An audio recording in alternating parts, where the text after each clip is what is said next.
नमस्कार. Black and white या कार्यक्रमामध्ये आपलं पुन्हा एकदा स्वागत. महाराष्ट्रात सध्या राजकारण रंगलं आहे ते मराठीचं. मराठी अस्मितेचा विषय आहे की राजकारणाचा, हाही प्रश्न आहे. आणि त्यामुळे महाराष्ट्रातल्या मराठी लोकांमध्येच दोन मतप्रवाह आहेत. एक म्हणतो राजकारणासाठी चाललं आहे, दुसरा म्हणतो नाही नाही अस्मितेसाठी चाललं आहे. जे काही असेल ते, मुळात या निमित्तानं मराठी माणसाचा जो प्रश्न आहे त्याची चर्चा होते का, तर ती होते, ती मान्य करायला हवं.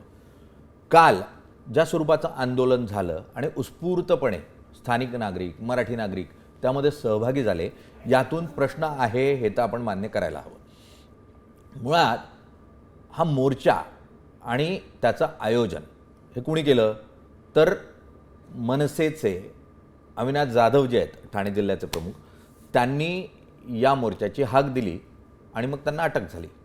त्यानंतर काय झालं तुम्ही आम्ही सगळ्यांनी बघितलं. आज स्वतः अविनाश जाधव आपल्याबरोबर आहे, आपण त्यांच्याही चर्चा करणार आहोत आणि त्यांच्याकडून जाणून घेणार आहोत त्यांची भूमिका काय आहे आणि त्यांच्यावर प्रखर टीका होते आहे त्याची उत्तरं जाणून घेण्याचा प्रयत्न करू. अविनाशजी, खूप खूप स्वागत. मुळात काल मोर्चा झाला, मोर्चाची हाक तुम्ही दिलीत. काय गरज होती मोर्चा काढण्याची? तिथे म्हणजे परप्रांतीयांनी मोर्चा काढला तर तुम्ही तर कानाखाली मारली तर ते काढणारच ना मोर्चा, मग काय होणार? माझं मत आहे की तुम्ही संपूर्ण घटनाक्रम नीट पाहिलं पाहिजे. कशामुळे त्यांनी कानाखाली मारली आणि पुढे काय झालं. खरं तर विषय असा होता की हिंदी सक्तीचा जो GR आहे तो रद्द झाला आणि त्याच्यासाठी आमची जी काही मुलं आहेत त्यांनी ढोल ताशा वाजवून त्याचा आनंद साजरा करत होती. त्याच मिठाईवाल्याकडनं त्यांनी मिठाई घेतली पैसे देऊन, सगळ्यांना मिठाई वाटली, त्याला पण वाटली. आणि त्याला मिठाई वाटताना त्याने विचारलं की चीज का सेलिब्रेशन चालू आहे. तर आमच्या मुलांनी सांगितलं की जे हिंदी सक्तीचं GR आहे ते रद्द झालं आहे. तो बोलतो लेकिन इधर तो हिंदी चलता है, इथे हिंदी चाललं. मग तो मुलगा जो आमचा होता त्याने त्याच्याशी थोडंसं त्याच्यावर वाद सुरू झाला. त्यांनी सांगितलं तू महाराष्ट्रात राहतो वगैरे वगैरे वगैरे. तो त्याच्याशी आणखी भांडायला लागला, इधर किधर मराठी आहे वगैरे वगैरे, ह्या सगळ्या गोष्टी तो बोलला. आणि मग त्यांनी त्याच्याबरोबर असलेली 3-4 जणं बोलवली आणि त्यांना सांगितलं हा असा असा बोलतो आहे. मग त्याने आमच्या मुलाने विचारलं की रे महाराष्ट्रात कोणती भाषा चालते. त्यावेळेला तो बोलला महाराष्ट्र में तो सब भाषा चलते. आणि मग जर तुम्ही महाराष्ट्रात आज 25-30 वर्ष राहत आहे, तुम्ही करोडो रुपयाची दुकानं महाराष्ट्रात विकत घेतलीत, त्या दुकानाचा जाणारा म्हणजे त्या दुकानात लोक जी काही सामान विकत घेणारी जाणार आहेत ती 80% वरती मराठी लोक आहेत. आणि तुम्हाला महाराष्ट्राची भाषा माहीत नाही, किंवा तुम्ही महाराष्ट्रात एवढी वर्ष राहून जर मला महाराष्ट्राची भाषा मराठी माहिती आहे आणि कोणी आल्यावर नमस्कार आणि बरे आहात ना एवढा शब्द जरी विचारला तरी आम्ही तुमच्यावर जीव ओवाळून टाकू. पण तुम्ही आम्हाला 20-25 वर्षांनी जर विचारणार असाल की महाराष्ट्रात हिंदी चलता आहे, तर मग अशाच प्रकारचं उत्तर आमच्याकडनं येणं अपेक्षित आहे. आणि अशाच प्रकारचं पण याला जबाबदार कोण आहे? जर आज ही परिस्थिती तयार झाली आहे तर याला जबाबदार कोण आहे तुम्हाला सांगा. तिथला स्थानिक आमदार. त्याने काय केलं, हे जो सगळा विषय होता तो विषय होता जवळजवळ 7-8 मिनिटाचा. त्याने त्याला 40 सेकंदात आणलं आणि 40 सेकंदामध्ये त्याने आमच्या मुलांनी जी कानाखाली मारली ना ती सतत त्यांनी ती दाखवण्याचा प्रयत्न केला आणि त्याचं ट्विट केलं. आणि फक्त ट्विट नाही केलं तर सर्व हिंदी चॅनलला ते व्हायरल केलं. आणि त्याने तिथे दाखवण्याचा प्रयत्न केला की इथे हिंदी आणि मराठी असा वाद आहे. आणि त्यातून ते सगळं पुढे गेलं. त्या लोकांनी मग दुसऱ्या दिवशी जाऊन मोर्चा काढला. आता मीरा भाईंदर हे महाराष्ट्रात हे विसरू नका. आणि तुम्ही जर मीरा भाईंदरमध्ये राहून मराठी माणसाच्या विरोधात मोर्चा काढणार असाल तर आम्ही तर एक काढणार. आमचा विरोध हा त्याला होणार. आज त्यांनी काढलं आहे, उद्या उत्तर भारतीय काढतील, परवा आणखी कोणीतरी काढेल. म्हणजे महाराष्ट्रात एका व्यापाऱ्यावर त्यांच्या वादातून झालेल्या जर मोर्चे निघणार असतील तर ही महाराष्ट्रासाठी धोक्याची घंटा होती. आणि ती धोक्याची घंटा आम्हाला म्हणजे तुम्हाला म्हटलं ना की याला जबाबदार कोण, म्हणजे त्या मोर्चाला जबाबदार कोण किंवा तिथल्या वातावरणाला जबाबदार कोण, यापेक्षा मराठी माणसाची जी परिस्थिती झाली आहे की 20-30 वर्ष राहिलेला म्हणतो की इथली भाषा हिंदी आहे, इधर सब चलता है. तर हे जे सब चलता है हे कुणामुळे झालं? आपल्याच राजकारण्यांमुळे झालं ना? नाही, आपल्या राजकारण्यांमुळेच झालं. पण हे वाढलं कधी सांगतो. हे सगळं वाढलं 2014 नंतर. 2014 नंतर भारतीय जनता पक्षाची सरकार आल्याच्या नंतर हा प्रमाण खूप वाढला. तुम्ही 2006, 7, 8, 9, 10, 11, 12 हा कालखंड पहा. या वेळेला महाराष्ट्रात मराठीत चालत होतं. सन्माननीय राजसाहेबांनी मराठीचा मुद्दा हातात घेतला आणि संपूर्ण महाराष्ट्र त्यावेळेला एकवटला होता. त्यावेळेला महाराष्ट्र नवनिर्माण सेनेला चांगलं यशही आलं होतं. पण ते यशाच्या मागचं कारण होतं मराठी माणसांची एकजूट.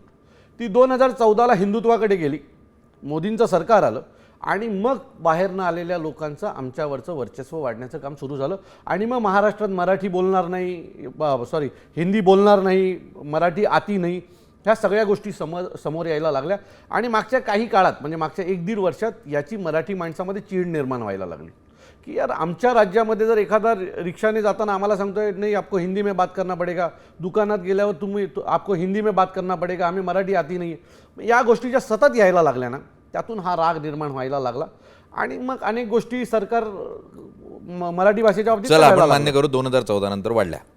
ठीक आहे, 2014ला पाठिंबा कोणी दिला होता मोदींना? तुम्हीच दिला होता. आम्हाला काय माहिती की ह्या सगळ्या गोष्टी करण्यासाठी ते येत आहेत म्हणून. म्हणजे आमच्या घरात राहून आम्हाला चोरी होणार आहे हे आम्हाला आत्ता कळायला लागलं की कुठल्या दिशेला हे सगळं जातं हे आम्हाला आत्ता कळायला लागलं की नाही हे तर आम्हालाच संपवायला निघालेत महाराष्ट्रातनं. आमच्या कंपन्या गेल्या, आमच्या नोकऱ्या गेल्या, आमचे पोर्ट गेले, आमच्या सगळ्या गोष्टी बाहेर जायला लागल्या. खरं तर महाराष्ट्रातली इंटरनल जी कनेक्टिव्हिटी आहे ती उत्तम व्हायला पाहिजे होती, पण आमची कनेक्टिव्हिटी ही गुजरातकडे वाढायला लागली. आज गुजरात बडोदरा हायवे झालं, बुलेट ट्रेन आली, तिथे एका रस्त्याला 3 वेगवेगळे हायवे झाले. म्हणजे तुम्ही गुजरातकडनं जर मुंबईच्या दिशेने यायला निघालात ना तर 3 वेगवेगळे पालघरमध्ये तुम्हाला हायवे दिसतात, त्यात बुलेट ट्रेन येते. सो आम्हाला आत्ता कळलं की हे लोक काय, यांच्या डोक्यात काय. मुळात ना 20 वर्षापूर्वी एक मराठीत नाटक आलं होतं, भैया दिली ओसरी, भैया हातपाय पसरी. साहित्यातून लेखकांनी कलाकारांनी सांगण्याचा प्रयत्न केला, आपल्याला ते काही उमजलं नाही आणि राजकारण्यांना ते कधी उमगजत नाही, त्यांना फक्त मतं दिसतात. त्यामुळे ही परिस्थिती आज तयार झालेली आहे ती राजकारण्यांमुळेच झालेली आहे. या परिस्थितीमध्ये आता तुम्ही म्हणताय मीरा भाईंदरला तुम्ही काढला, मुंबईमध्ये किती टक्का उरला मराठी माणसाचा? तर तो फक्त 27%.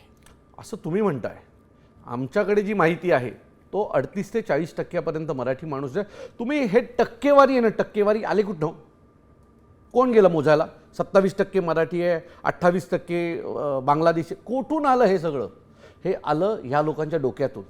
यांचे मतदारसंघ तयार करायला हे लागले ना तर ह्यांच्या डोक्यात आलं की नाही आपण असं दाखवूया की परप्रांतीय जास्त आहेत किंवा बाहेरची लोक जास्त आहेत. याचा टक्का कशावर आला, कुठे आहे? मी मुंबईमध्ये फिरताना ज्यावेळेला मी 10 लोकांना भेटतो त्यावेळेला मला 6 ते 7 मराठी भेटतात. मग हा टक्का कुठून आला? मी जोगेश्वरीला फिरतो, मी भांडुपला फिरतो, मी सगळीकडे मुंबईमध्ये ज्यावेळेला फिरत असतो त्यावेळेला मला भेटणारी माणसंही मराठी असतात. नाही, आता तुम्ही मुद्दा काढला तसा. आज मी मंत्रालयातला नगर विकास विभागातल्या एका अधिकाऱ्याशी बोलत असताना जो मतदार पुनर्रचनेवर काम करतोय येत्या निवडणुकीसाठी म्हणून, त्याने मला सांगितलं 27% मतदार आहे. मी पुन्हा या गोष्टीला हे करतो कारण आत्ता जरी लोकसभेची जी निवडणूक झाली किंवा विधानसभेची निवडणूक झाली यातला मराठीचा टक्का तुम्ही चेक करा. या लोकांनी एक वातावरण तयार केलेलं आहे की मुंबईमधला आजूबाजूचा मराठीचा टक्का कमी झालाय आणि मग अरे परप्रांतीय जास्त आहेत, मग आता ह्याला वेगळं करूया मुंबईला. ह्या अशा प्रकारचं नाटक सुरू करण्याचे हे प्लॅनिंग्स आहेत. मी तुम्हाला सांगतो हिंदी GR जो आला ना तो पण त्याचाच एक भाग होता की जर महाराष्ट्राने विरोध नाही केला तर मग मुंबईला हात घालायचं. तसं इथे आता दाखवण्याचा प्रयत्न करण्यात येतोय की नाही मराठी तर कमी आहे तिथे, मग ही मुंबई कोणाची, तर याला आपण वेगळं करूया. हे सगळं आहे ना हे त्याचं प्लॅनिंग आहे. तुम्ही मुळात तुम्ही स्वतः ज्या वेळेला मुंबईमध्ये फिरता त्यावेळेला रिक्षावाले, टॅक्सीवाले आणि हातगाडीवाले रस्त्याचे हे सोडल्यास तुम्हाला मराठीत माणूस भेटेल.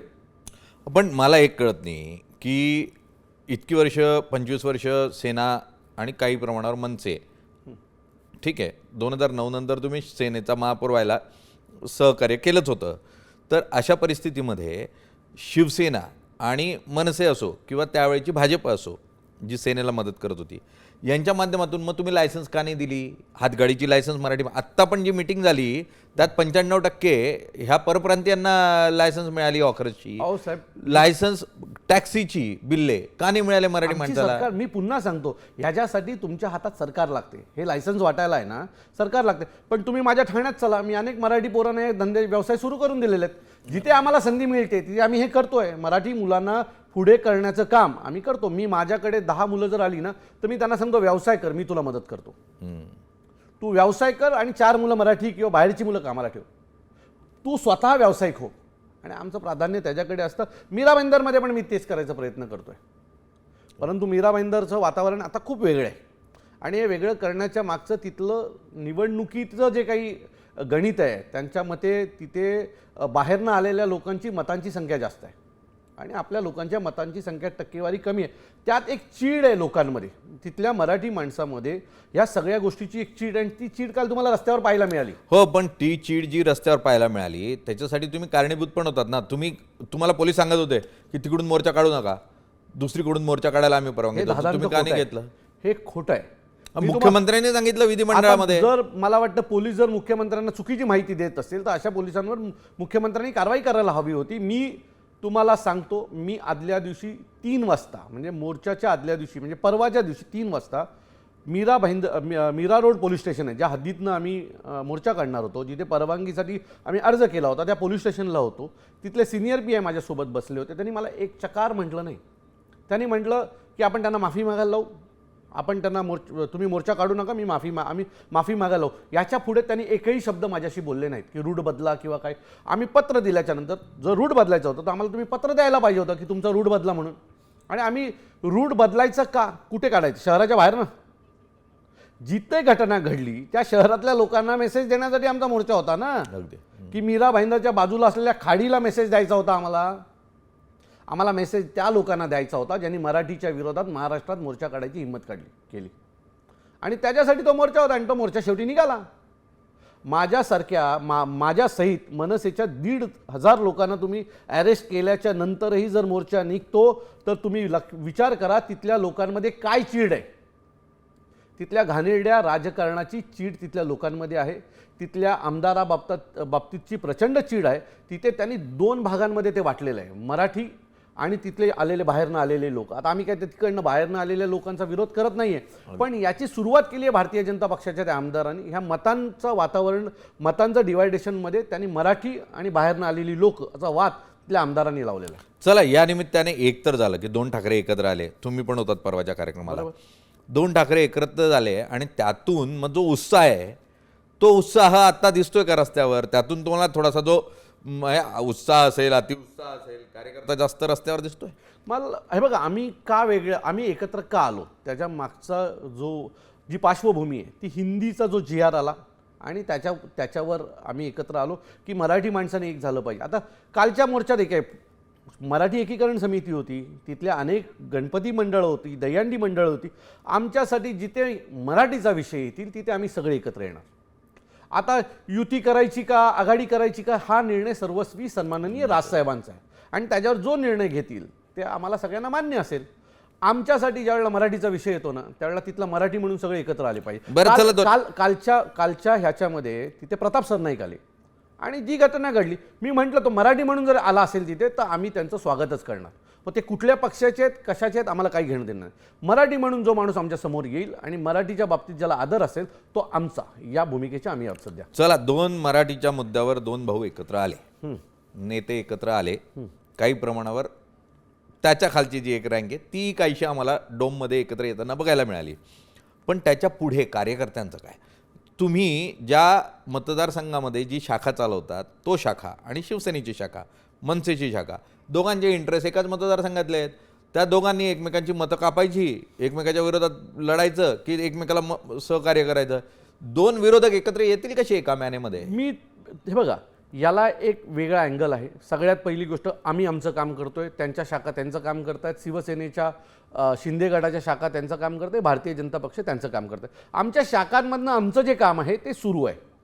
मी पुन्हा सांगतो, शाखांमध्ये कामं थांबलेली नाही आहेत की मराठीचा मुद्दा आल्यावर शाखात काम सुरू होणार होतं आणि मराठीचा मुद्दा नाही म्हणून शाखेतलं काम बंद पडलं होतं. शाखेत काय काम होतं? शाखेत लोकांचं छोटी प्रश्न असतात. लाईटच्या बिलाचा प्रश्न असतो, नोकरीचा प्रश्न असतो, पगाराचा प्रश्न असतो, कुठेतरी एखादं गटर तुंबलेलं असतं, कुठेतरी स्ट्रीट लाईटचं लाईट गेलेलं असतं. हे शाखेचे प्रश्न आहेत आणि तिथे शाखेत काम होतं आहे. बरोबर आहे. मी पुन्हा सांगतो, आमचा जो महाराष्ट्र सैनिक आहे तो सन्माननीय राजसाहेबांच्या आदेशावर चालतो. साहेबांनी उद्या आम्हाला सांगितलं की तुम्हाला ह्यांच्याबरोबर जायचं, आम्ही त्यांच्याबरोबर जायला तयार आहोत. साहेबांनी सांगितलं नाही तुला एकटा लढायचं आहे, तर आमची तयारी एकटा लढायची पण आहे.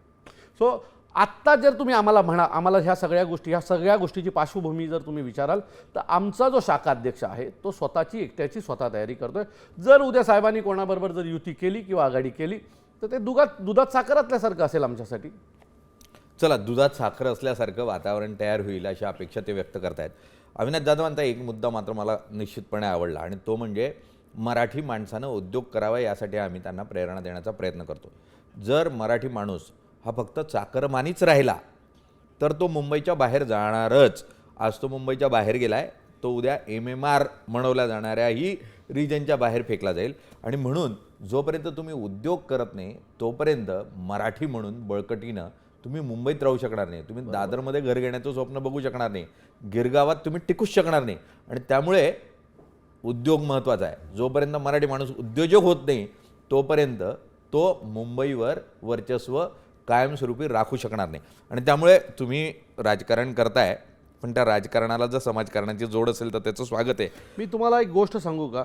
माझी एक इच्छा आहे आणि मी ज्या वेळेला 1 मेला दरवर्षी माझी एक पोस्ट असते आणि ती नेहमी असते, मराठी भाषा दिनी पण असते आणि 1 मे. महाराष्ट्रात लाखो करोडपती आहेत आपल्याकडे, जे कोणी शेतकरी असेल, म्हणजे नागपुरात गेलात तर तिथे शेती करणारा असेल, तुम्ही सातारा सांगली साईड त्या बाजूला गेलात तर तिथे फळभाज्या करणारे शेतकरी आहेत, जे घरचे श्रीमंत आहेत. मी ज्याची परिस्थिती आहे अशा प्रत्येक मराठी माणसाला मी नेहमी रिक्वेस्ट करत असतो की मुंबईमध्ये एक छोटंसं घर घेऊन ठेवा आपलं. हे जे काही मुंबईमधलं वातावरण आहे ना, की मराठी माणसाचं मुंबई नाही आहे, तुमची लायकी आहे का मुंबईमध्ये राहायची, आपली काय लायकी आहे ती प्रत्येक मराठी माणसाने मुंबईमध्ये घर घेऊन दाखवली पाहिजे. माझं घर मुंबईमध्ये आहे आणि तो मराठी माणसाचं आहे. हजार लाखो मराठी माणसं आहेत. तुम्ही जर कधी सातारा सांगली साईडला गेलात ना, तुम्ही लोकांची घरं बघाल ना तर वेडी व्हाल. मोठे मोठे बंगलेत आत्ता. अशी घरं आहेत ना की ते घरातलं आतलं इंटेरियर 10 कोटीचं आहे. अगदी खरं आहे. मराठी माणसाजवळ पैसा नाही असं ज्यांना वाटतं आणि ज्यांना वाटतं आमच्या तुकड्यावर तुम्ही जगतात, त्यांना खरं त्यांनी महाराष्ट्र येऊन एकदा बघावं, त्यांना कळेल कोण बाजूचा ग्रामीण भाग भावा, शहरी बघू पण नका. तर निश्चितपणे त्यांना उत्तर मिळेल की महाराष्ट्र विकास म्हणजे काय असतो ते निश्चितपणे ग्रामीण भागात गेल्यावरही दिसतो. पण हा विकास आपल्याला मुंबईत सिद्ध करून दाखवावा लागणार आहे आणि त्यासाठीच कळकळ आहे. राजकारण होतं आहे, राजकारण हे समाजकारणाचाच एक भाग असतं आणि त्यामुळे ते समाजकारणाला धरून होईल अशी अपेक्षा करूयात. आणि आज अविनाशजी तुम्ही आलात, चर्चा केलीत, खूप खूप धन्यवाद. धन्यवाद. तुम्ही आमची बाजू ऐकलीत. थँक्यू. आणि मराठीवर प्रेम करत राहा आणि मराठीची बाजू अशीच मांडत राहा, एवढीच तुमच्याकडे इच्छा आहे. थँक्यू.